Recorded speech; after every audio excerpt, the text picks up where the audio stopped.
آیت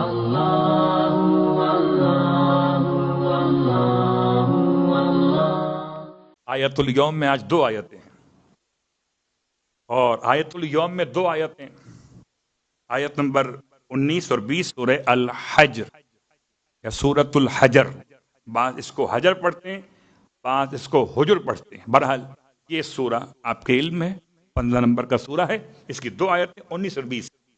والارض مددناها وَأَلْقَيْنَا فِيهَا رَوَاسِيَ وَأَنبَتْنَا فِيهَا مِنْ كُلِّ شَيْءٍ مَوْزُونٍ وَجَعَلْنَا لَكُمْ فِيهَا مَعَائِشَ وَمَن لَّسْتُمْ لَهُ بِرَازِقِينَ۔ میں ان دونوں آیتوں کو قرآن سے دیکھ کے اس لیے پڑھ رہا ہوں کہ نمبر بھی آپ تک صحیح پہنچے اور الفاظ بھی صحیح پہنچے۔ ترجمہ آپ کی خدمت میں عرض کر دیتا ہوں۔ وَالْأَرْضَ مَدَدْنَاهَا، اور ہم نے زمین کو ایسے آراستہ کیا، ہم نے زمین کو ایسے کھینچ کے بچھایا۔ سمجھ لیجئے، آپ کو یاد ہے مدد عربی کا لفظ ہے، اردو کا نہیں ہے۔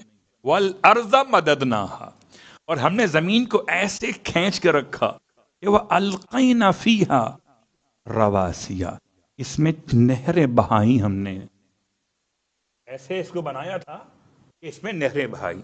وَأَنبَتْنَا فِيهَا، اور ہم نے اس میں اگایا، من کل شیء موزون، ہر اس چیز کو اس کا ایک برابر وزن تھا۔ وَجَعَلْنَا لَكُمْ فِيهَا مَعَائِشَ، اور ہم نے اس میں تمہارے لیے روزگار رکھا۔ وَمَن لَّسْتُمْ لَهُ بِرَازِقِينَ، اور تم خدا کو تو رزق نہیں پہنچا سکتے۔ یہ 2 آیتیں لکھ لیں۔ اب تک تو میں نے جو آپ کو آیتیں سنائی ہیں پڑھنے والی، کتنی بار پڑھو پھر دم کرو، آج مسئلہ کتابت پر آ گیا ہے۔ ان 2 آیتوں کو لکھ لیجئے، لکھوا لیجئے، اپنی دکان پہ لگائیے، اپنے کاروبار کے آفس میں لگائیے، اپنے گھر میں لگائیے، جہاں پیسے رکھتے ہیں کسی کو نہ بتائیے، وہاں جمع کرائیے۔ یہ 2 آیت سورہ الحجر کی آیت نمبر 19 اور 20، اتنی برکت ہے، اور اس کے الفاظ آپ دیکھ رہے ہیں، اتنی برکت ہے کہ انسان کا رزق، انسان کی معاشی تمام تکلیفیں خدا ان 2 آیتوں کی برکت سے اتنا دور کرے گا کہ جیسے انسان کی توقع بھی نہ ہو، اتنا رزق اس کو عطا ہوگا کہ خدا خود کہتا ہے کہ تم اس کو رزق نہیں دیتے ہو، وہ تمہیں رزق عطا کرتا ہے۔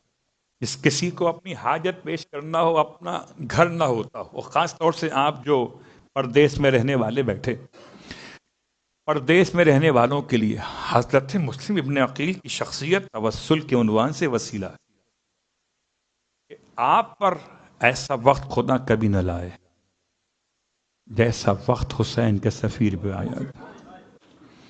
آپ کو دوست مل جاتے ہیں، آپ کو جاننے والے مل جاتے ہیں، خدا نہ خواستہ آپ کا مسئلہ ہوتا ہے روزی کا، تو کہیں سے آپ کو کوئی ہیلپ مل جاتی ہے، سارے دروازے جس پر بند ہو گئے تھے اسے مسلم غریب کہا جاتا، اور ایسے بند ہوئے۔ آپ بھی کہتے ہوں گے آپ بھی مقروض ہو گئے ہیں، مسلم بھی مقروض ہو گئے تھے۔ اگر کوئی مقروض مسلم کو وسیلہ بنائے، پردیس میں رہتے ہوئے مسلم غریب کوفے کی گلیوں میں، کیا عشاء کی نماز کے بعد کا منظر تھا، اور آپ کو تو بہرحال کسی پردیس میں کہیں پر ہوں آپ کو پینے کا پانی تو مل جاتا، مسلم تو گلیاں گلیاں چلتے رہے، سب نے دروازے اندر سے بند کیے ہوئے تھے، کوئی در نہ کھلا تھا۔